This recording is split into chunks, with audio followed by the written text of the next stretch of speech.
શ્રાવણ માસની શરૂઆત થતાં જ અનેક તહેવારો અને ઉત્સવો શરૂ થાય છે. લોકો વ્રતો રાખે છે, ઉપવાસ કરે છે. અમુક વ્રતો અષાઢથી જ શરૂ થઈ જાય છે. તેવું જ વ્રત દશામાનું વ્રત આવી રહ્યો છે.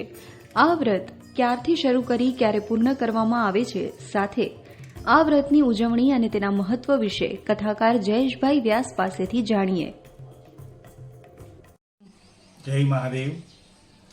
નમામિ શંભું પુરુષં પુરાણમ, નમામિ સર્વજ્ઞમપારભાવમ, નમામિ રુદ્રમ પ્રભુમક્ષયં તમ, નમામિ સર્વં શિરસા નમામિ.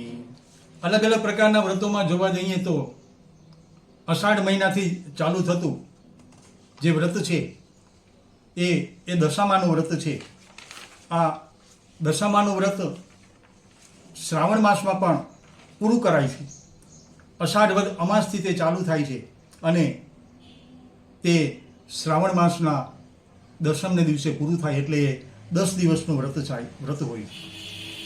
એમાં માતાજીનું પૂજન કરવામાં આવે છે. માટીની બનાવેલી સાંઢણી હોય એની ઉપર મા દશામાં બેઠા છે. આ દશામાં એ મોમાઈ માતનું પ્રતીક છે.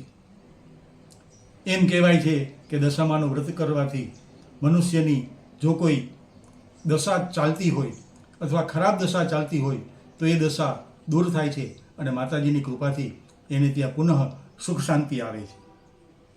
આ સાંઢણી ઉપર બેઠેલા દશામાની સ્થાપના ઘરમાં કરવામાં આવે છે અને જેવી રીતે ગણેશ ઉત્સવમાં ગણપતિનું પૂજન કરવામાં આવે એવી જ રીતે અહીં દશામાનું વ્રત અને પૂજન કરવામાં આવે છે.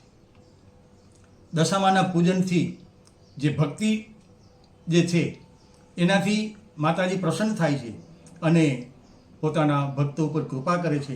એની પરિસ્થિતિમાં સુધારો થાય છે. ટૂંક સમયમાં આવી રહેલ દશામાના વ્રતની ઉજવણી માટે લોકો માતાજીની મૂર્તિ ખરીદી તેની સ્થાપના કરે છે. કચ્છના મુખ્ય મથક ભુજમાં માતૃછાયા શાળાથી વીડી હાઈસ્કૂલ સુધી માતાજીની સુશોભિત મૂર્તિઓ જોવા મળી રહી છે.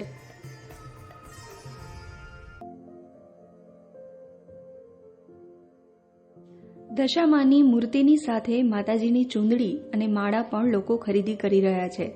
10 દિવસ દશામાની આરાધના કરી 11મા દિવસે મૂર્તિ પધરાવવામાં આવે છે. આ રીતે લોકો દશામાના વ્રતનું ઉજવણું કરે છે.